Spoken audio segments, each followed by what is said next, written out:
Hello again. It's me, down here in the corner, very small. This is what I look like. Anyhow, if I were to ask you right now on a scale of 1 to 10, 10 being, I could give this talk right now, and 1 being, I am utterly terrified to give a talk, which one would you be? And I'll tell you that based on experience, that if you are closer to the 10, you're probably going to do really bad in this class. Not that, we want you to do poorly, but that generally the people that come in thinking that they're really awesome aren't. And so if that's you, take a step back, okay? You've probably maybe relied on like charisma and the ability to work a room and just generally being very entertaining in front of the group, and people like you and they love to hear you talk, and you've probably been told, I'm a really excellent speaker like your whole life, but probably you aren't, and that's why you're in this class. And so, because remember, in this class, it's not just your ability to control a room. That only accounts for maybe 50% of your grade, and of course 50% is failing. The other part is putting together the presentation in a way that is logical and makes sense and flows and follows some of the best practices that we use. And that's why, from my experience, if you're closer to the 1, if you're like, gosh, I'm utterly terrified, you're probably going to end up doing better, because I found that people are more apt to put in the effort to organize the speech well, and then just have to get over the mental hurdle of standing up in front of the group. Whereas the people that are closer to the 10, they have to come off of that, like, I'm really awesome thing that they've been told, and realize that they probably have a lot of work to do. And so the thing that we want you to understand here is that putting together a talk requires more than just showing up and winging it. And so in this lesson, we actually go through how to sort of think through putting together a presentation in like a very logical, sequential way that makes sense. All right, so let's get started. So there are 2 types of speakers, those who get nervous and those who are liars. And that was said by Mark Twain. And I meant to have this quote up whenever I told you that story that I just told you. So let's move on. Also, glossophobia, the fear of speaking in public. Just the more you know. Anyhow, all right, that's my name. So here's a quote. Proper planning and practice prevent poor performance. The 6 Ps, as we like to call it. And any time that I can't think of who actually said the quote, I just attribute it to Abraham Lincoln, just FYI. That's why you don't believe everything you read on the internet. And so this is what we're going to learn, how to properly plan to practice and prevent poor performance. So these are our objectives for the day. By the time you leave here, you'll hopefully know how to outline and apply the process of planning. You'll know how to plan, design, and present professional presentations. And we won't actually do this in this lesson, but later today, you will learn how to draft your objectives and title. So let's get hype. All right, so here's your 10 steps, all right? Analyze the audience, establish your purpose, create a winning title, outline the body content, plan for delivery of visuals, design an opening, create the closing, build an interaction and participation, create notes and practice. If you were going to show up and wing it, you probably would have done none of these things, just FYI. All right. So step 1, know your audience. What do we need to know about the audience and why, right? Okay, so this is like a real question that I would like for you to think about for a moment. I'll wait.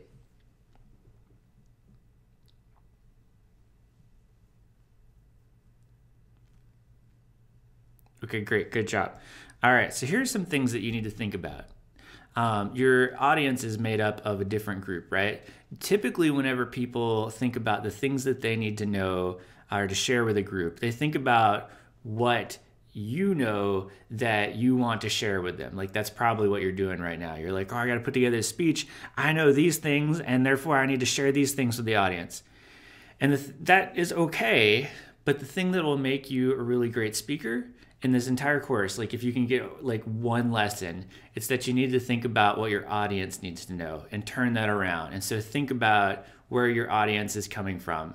And part of their come from is influenced by their demographics, right? So how old are they? You would talk differently to a group of 12-year-olds than you would to a group of retirees.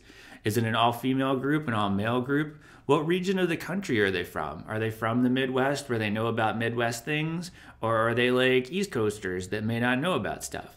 What is their educational background? When I was an extension agent, I would give a completely different talk to my peers who all have master's degrees and work at the university versus people that I would meet in the field, maybe farmers doing extension stuff. And so you kind of take into account the language that you use, the level of technical skill that you can, or the technical terms that you can use. So that also kind of feeds into the last point there, the knowledge of topic. How much do they know about it? Like, what did they, I mean, is everybody going to know what you know? Can you just start off, or do you need to back up and think, okay, there are some terms that I probably need to explain for them to get it, blah, blah, blah. And then also the location of the presentation, like what is the nature of your talk? Are you giving a talk in a boardroom to people who are going to make a decision? Are you giving a talk at like a garden expo where people are just going to be happening by? And so when you think about like what is, you know, all of these factors, it really influences the way that you put together your talk. So there you go. There you have it. The other thing is to think about, if you're presenting to an organization, like what is the mission of the organization, okay? And so typically organizations, even if they're for profit, they still are on a mission to do something, right? And so whenever you give your talk, you need to pitch it in terms of like, what do they want to know, not what you want to tell them, because nobody really cares what you want to tell them. They want to know what they want to know. All right, and so we'll come back to this YAM thing later. All right, so step number 2. Now we've sort of thought about our audience, what they expect to hear, or what they, you know, where they're coming from. And now we need to think about like, what is your purpose? Like, all right, we have this group. What do we want to accomplish with them? Okay, and people usually don't do this. They think, oh, I got to share some information, and I'm going to get up there and I'm going to do it. And when I'm done, I'm going to be like, yeah, I shared that information. And then like, but did you accomplish your goal? Did you have a goal? You don't know. And so whenever you establish your purpose, that helps you clarify like what it is that you're trying to do, and it drives the rest of your speech, okay? So what is your objective? Why am I here? Why is the audience here? And so we're gonna talk actually more in the next lesson about like writing objectives. But some broad things to think about is, are you here to inform? Like, are you here to just give them some, like, a FYI, here's some gardening facts. Are you here to entertain? Or is it like infotainment? Like, are you just trying to, you know, pass the time? Are you here to inspire? Are you going to be a motivational speaker? Or are you here to persuade? Okay. And so like you're trying to maybe persuade them to come around to a way of thinking on your topic, or to buy something that you're selling. And so those are very different things. And so most speeches that you'll do in this class fall on the persuasive to informative spectrum, okay? And it's not that they can't be both, but usually they're more one than the other. So your training demo is the first one that you'll do, and it's where you teach somebody how to do something.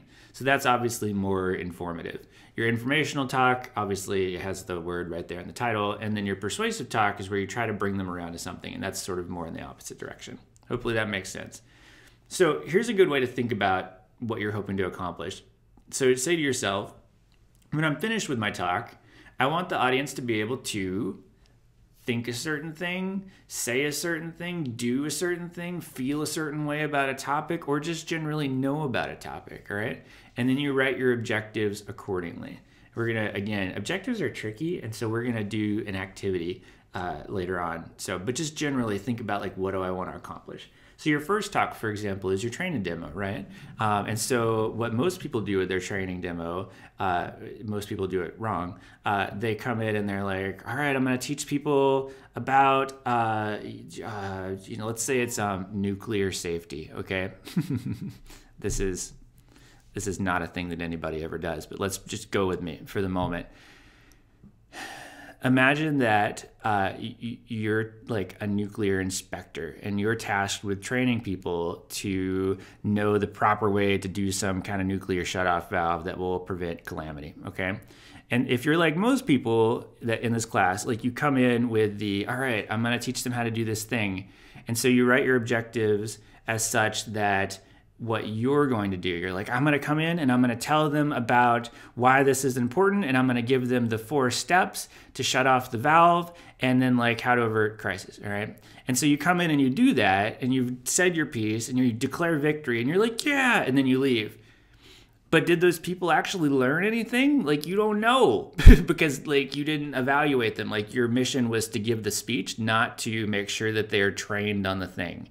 All right, and so that's why whenever we write objectives, we always think about what we want the audience to think, say, do, feel, or know about, right? So your objectives would be better to write as such that the audience will be able to know about why the thing is really important to shut off, and they will know and be able to demonstrate to me the 4 ways or the 4 steps to shutting off the valve.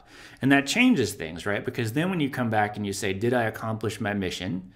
you make sure that they can do it. And so they demonstrate it to you or they repeat it back to you or something like that versus I came and I gave a great speech and then I left. And then we all die in a nuclear holocaust. All right. Don't be that guy. All right. So here's some example objectives that use like really good words. So you could have the audience describe the benefits of antibiotics in poultry. You could have the audience be able to explain the benefits of adding soy to your diet. You can have them summarize the history, recognize the importance, identify the risks, et cetera, et cetera. And then generally what you would do in a training demo is you would have them do it back. You would watch them to make sure that they can do it, or they would take a quiz or something to that effect to verify that they're actually getting the information. Okay? Hopefully that makes sense. We'll spend more time on it. You're actually going to work on this in lab. All right, I'm going to stop this video here because I know that you all like small videos because you have short attention spans, and then we'll come back and do the next steps in the next video.